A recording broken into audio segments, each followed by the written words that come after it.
তিনটা বিষয় নিয়ে কথা বলবো। একটা হলো যে সরকারি চাকরি আইন। সরকারি চাকরি আইন 2018 প্রণয়ন করা হয়েছে। স্বাধীনতার পরে বাংলাদেশে এটাই সরকারি কর্মকর্তা কর্মচারীদের জন্য আইন, যেটা আইন বলতে যেটা বোঝায় সেটা হয়েছে। এর আগে বিধিমালা, নীতিমালা, পরিপত্র, অফিস আদেশ দিয়ে প্রশাসন পরিচালিত হয়েছে।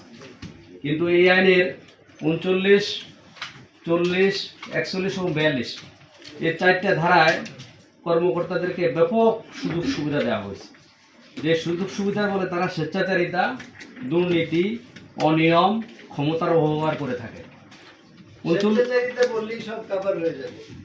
জি জি, সেখানে 39 যদি আমরা বলি, 39-এ যে কথাটা বলা আছে যে আপনার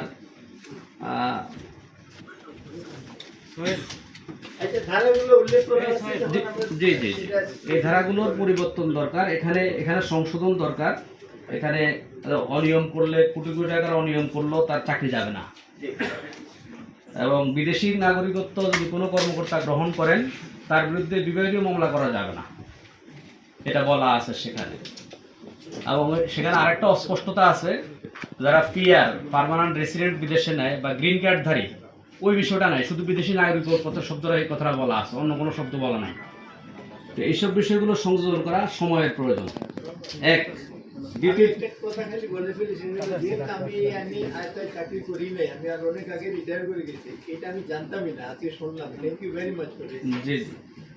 আরেকটা বিষয় হলো যে পদোন্নতি বিধিমালা 2002, যেটা উপসচিব থেকে সচিব পর্যন্ত পদোন্নতি দেওয়া হয়, সেখানে এক জায়গায় বলা আছে যে এই পদোন্নতির ভিত্তি হবে মেধা, দক্ষতা ও জ্যেষ্ঠতা।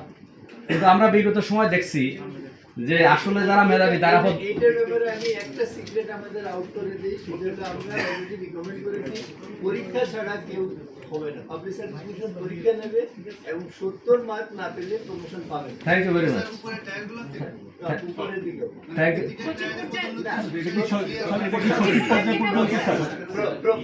প্রতিটা টায়ারে না, আমরা এটা বলেছি ডেপুটি সেক্রেটারি, জয়েন্ট সেক্রেটারি এই 2 লেভেলে হবে। এর পরেরটা তখন সরকার পরবর্তীতে দিতে পারবে। আরেকটা হলো যে পরীক্ষায় যে রেজাল্ট হবে, তাতে যদি একজন কাস্টমস ক্যাডারের অফিসার সবচেয়ে বেশি নম্বর পায়, সে তালিকায় 1 নম্বর চলে আসবে, ডেপুটি সেক্রেটারির তালিকায় সে 1 নম্বর আসবে। এটা একটা আমি বলে দিলাম, যেটা আমরা অলরেডি রিকমেন্ড করেছি। স্যার, এখানে আরেকটু জানতে চাই স্যার, যারা ডিএস স্কুলের মাধ্যমে আসে তাদেরও কি গ্রেডেশনের মাধ্যমে আসবে নাকি তারাও পরীক্ষার মাধ্যমে আসবে? পরীক্ষা ছাড়া কেউ আসতে পারবে না। স্যার একটু ইন্টারফেয়ার করি, যে যারা মতামত দিচ্ছেন, যারা মতামত দিচ্ছেন তার মতামতটা এককভাবে শোনা, তারপর পর্যায়ক্রমে শুনে আপনারা যদি একটু রিপ্লাই দেন তাহলে ভালো হয়। কারণ একের পরে এক যদি প্রশ্ন চলে আসে তখন এই বিষয়ে আর কোনো প্রশ্ন নাই এখন। জি, আমি দুইটা বিষয় আমি বলে ফেলেছি। একটা হলো চাকরি আইন, আর একটা হলো পদোন্নতি বিধিমালা 2002। তৃতীয় বিষয় হলো আন্তঃকাডার বৈষম্য। থাকবে না, কারণ ডেপুটি সেক্রেটারি লেভেলে পরীক্ষা হবে, সেখানে সবাই পরীক্ষা দিতে পারবে। এবং পরীক্ষা দিয়ে কেউ যদি, আমি বললাম তো যে একজন যদি ইনকাম ট্যাক্সের কেউ 1 নম্বর হয়, ওই ডেপুটি সেক্রেটারির তালিকায় সে 1 নম্বরই থাকবে। এইটাই আমরা রিকমেন্ড করি। পার্সেন্টেজ থেকে উঠে যাচ্ছে কিনা, একটা পার্সেন্টেজ আগে যেটা ছিল 65% সেটা থাকবে না, 50-50